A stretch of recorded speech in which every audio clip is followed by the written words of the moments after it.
Hey, how's it going? Before we jump into the content, I just want to take a minute to thank you for stopping by the channel and checking out the content. If you like this content and you want to support more content like it, then make sure to subscribe to the channel and like this video.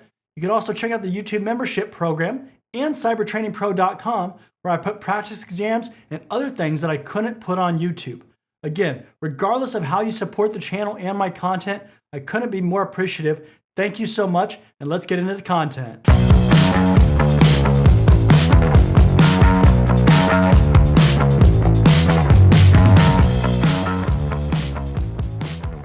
Welcome back. In this module, we'll explore Clause 8 of ISO 27001, which focuses on the operational aspects of your Information Security Management System, or ISMS. While previous clauses have guided us through planning, support, and leadership, Clause 8 is where the rubber meets the road.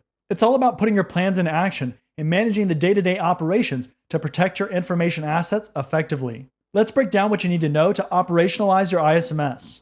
Operational planning and control is the backbone in any effective ISMS. It's not enough to have policies and procedures in place. You need to ensure that these are being followed consistently and effectively across your organization. This requires careful planning, implementation, and ongoing control of all processes related to information security. Start by establishing clear criteria for each process within your ISMS. This means defining what good looks like for activities like access control, incident response, and data encryption. For example, criteria for access control might include ensuring that only authorized personnel have access to certain sensitive information and that this access is reviewed regularly.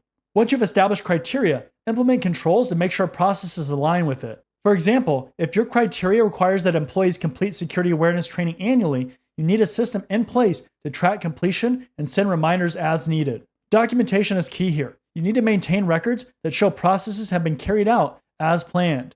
This documentation serves as evidence during audits and reviews, helping you demonstrate compliance and identify areas for improvement. Now let's talk about managing changes. Changes are inevitable in any organization, whether it's adopting new technologies, onboarding third-party vendors, or restructuring teams. ISO 27001 requires you to manage these changes in a controlled manner. Every planned change should be reviewed to understand its potential impact on information security. If you're migrating to a new cloud service, for example, you need to assess the risks that are associated with this change and update your controls accordingly. Unintended changes, like a sudden shift in personnel, also need to be addressed. You must quickly review their impact and take corrective actions to mitigate any negative effects. This is especially important for externally provided processes, products, or services. If you're relying on a third-party vendor for data processing, you need to ensure that they're meeting your ISMS requirements. This involves conducting regular reviews and assessments of their controls and processes to ensure that they align with your security criteria. Now let's revisit risk assessments, a key part of operationalizing your ISMS. Clause 8.2 requires that you perform information security risk assessments at planned intervals and whenever significant changes occur. This isn't just a one-time exercise during the initial ISMS setup. Regular assessments help you stay ahead of emerging threats and ensure that your controls are still effective. If there's a significant change, like the introduction of a new software platform or a major organizational restructure, you need to reassess your risks. This will help you understand how these changes impact your information security posture and whether your existing controls are still adequate. Documenting the results of these assessments is crucial. Keep detailed records of the identified risks, their potential impact, and your proposed mitigation strategies. This not only helps in maintaining compliance, but also in communicating risks effectively to stakeholders. Finally, we have risk treatment. This is where you put your plan into action.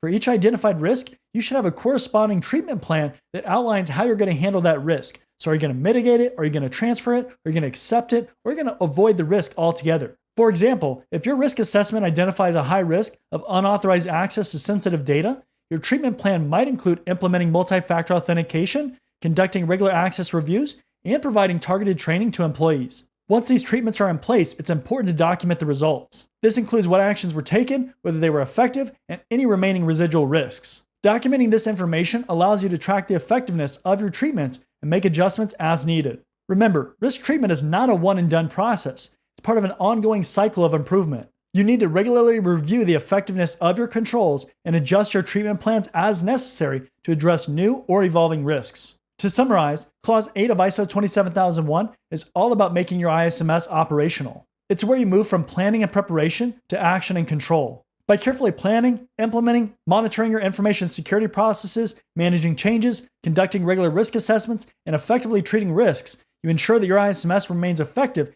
and resilient against threats. In the next module, we'll cover performance evaluation, including monitoring, measuring, analyzing, and evaluating your ISMS's performance. Thanks for watching, and let's continue building your expertise in ISO 27001.